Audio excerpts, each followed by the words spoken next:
Yeah, unless you do a funky one. What's the funky one? Mark Crossfield here. I've got Srixon, bear with, 565, 765 and the very pretty 965. So right here at Auberys Golf Club, I've got 3 Srixon 7 irons, so it goes from blade to semi-cavity, or is a cavity back, to a cavity back with a hollowed out bottom bit, and I think a face insert. Let's see what these Srixons could do for your game. I'm getting stuck in.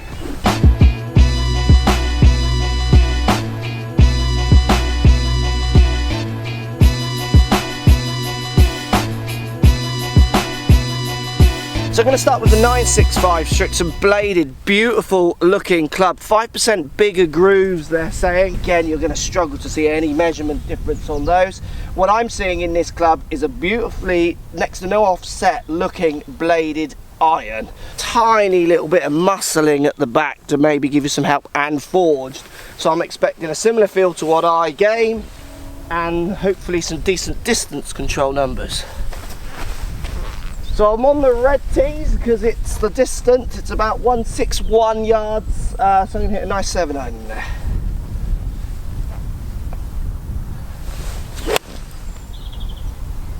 Feels very similar to what I use. Kind of just up the left side, I should get not too far away. Feels nice actually. I mean, I caught that slightly out the bottom. And one thing I remember from trying the Srixons in prior models is when I'm hitting them a bit across the face, which I can do with irons, they do feel very nice. So that 7 iron spun at 5,400 revs. I'm quite a low spinner at the best of times, but that is a little bit low. It'd be interesting to see if that stays there. So we're going to go on to the 765. We get a bit more help, if you like, on this one. All of these clubs feature this sole, which is similar to the wedge that I use, where they're giving you kind of really good turf interaction is the idea, carved away at the front. Just kind of little V shape on it. Now, when it comes to these kind of irons, turf interaction is very much a buzzword. You're the ultimate controller of turf interaction. So when I put this one down, does the blade length look a little bit longer possibly? No, not really. It's a fraction thicker top line. I think it's going to dial into people who feel they just want that little bit more help. And I could see these 2 irons blending for people who want to go for this maybe in a 654, that kind of thing. Let's give it a go. This one is forged also. That's straight at it because I faded that one like I want to, just into the flag. Ooh, that's the distance, that's close. Any difference in the spin numbers? Yeah, so that's spinning at 7.1. So you see the massive difference in the spin on those two, and in theory this is a slightly lower spinning club. My strike again overriding that completely. That's kind of my stock shot that I'm trying to get out of most shots. 565 Z565 from Srixon. This one also looks nice. It's forged also, but we get an undercut cavity out of the back of this one. This has a face insert. It is boasting more distance. I will whack up the lofts actually, because I'm not sure what the lofts are on these clubs. Let's see how this one feels. Looks great down by the ball, little bit more offset, but not much in it. They're very close looking, all of these irons. I've just pulled that a little bit, so I've not faded it. And that's spinning down at 5.5 as well. So the big question for me is, will that continue to spin low? We'll go up and see what the distance is like on them as well. Or will this one jump into where I want it to be? And will that blade continue to spin low, or will it get back up to where I kind of want it to be? Let's go and see where they finished. So pitch mark on the 765, that one would have been close to going in. And then you can see my pulls on the other 2. So I'm going to go and see which one is which. So this is 765, the middle one. 965, the bladed one.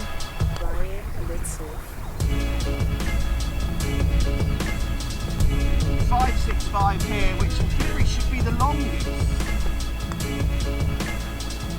As you can see,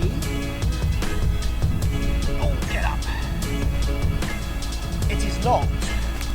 I think what we're going to see from these 3 irons as we test on is that they're very, very close actually, and it's going to come down to those looks and feels, which it so often does. For me at the moment, I do love the look of the bladed one.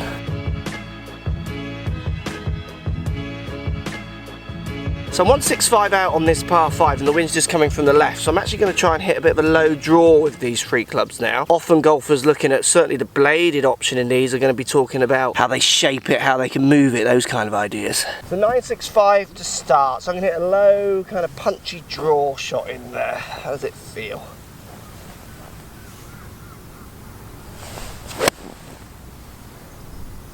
It's an impressive flight for bladed irons. I'm always been quite impressed with it. That's middle of the green stuff. What are the numbers on that? So that's spinning at 6.3, launching down at 15 degrees. So you can see the spin jumps back up 6.3, and that's a low punchy shot, which in theory would have maybe a little less spin. So 765, again, it's very little to see the difference between these two.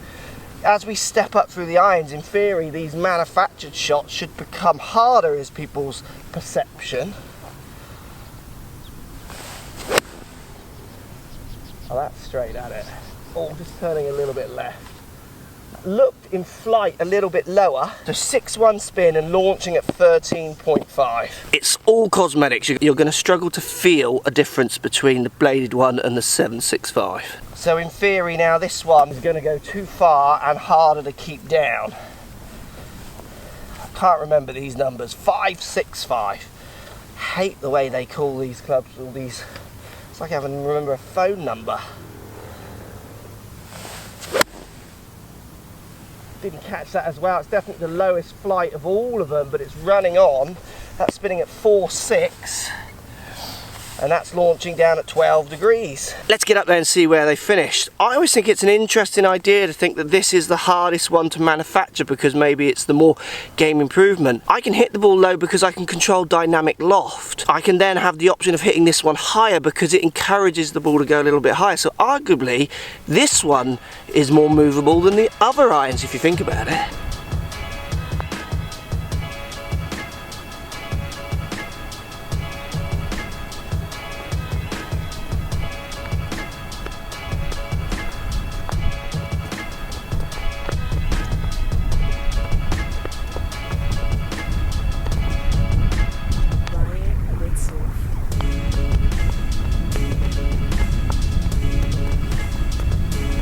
So you can see how close all three of those shots were and not. You know, they were all very close to each other, not as close to the hole as I'd want them.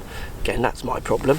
And then again, I think when you boil it down to watching me even just putt there, that obviously one was a better opportunity than the others, but I wouldn't really lay that down to the club again, more my performance. They're just very, very closely knit. And I think that's the idea with these irons, to have very gentle steps between the three, so you can mix and match and get the feel in the long irons to the short irons that you really want, or just stay constant in a set.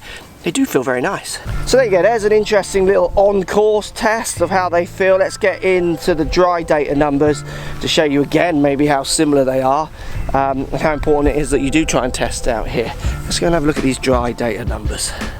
Srixon irons dry ball data, so the bladed one 965, these are all 7 irons, carrying 161, spinning at 5.5 with the 7 irons, so fraction low but not too bad. 765, so the middle one, 158, so it is slightly shorter for a bit of strike.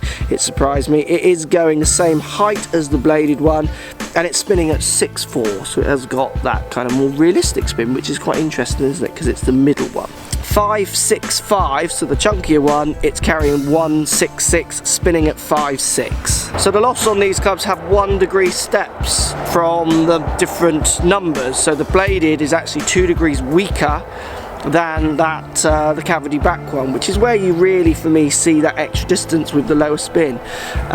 It helps me get that ball up there, so it's a yard higher and keeps it in the air for that fraction longer, spinning at 5.6. To be honest with you, they're very, very close, all those three, which is what I would want, and I think what they're trying to do, so you can blend them to suit your game, because I think a long iron in the blade I would struggle with, and if I still wanted to use irons, I'd probably go to the cavity back one in, say, a 4 iron or even a 5 iron, just to make sure my distances are staying constant. Pretty good numbers.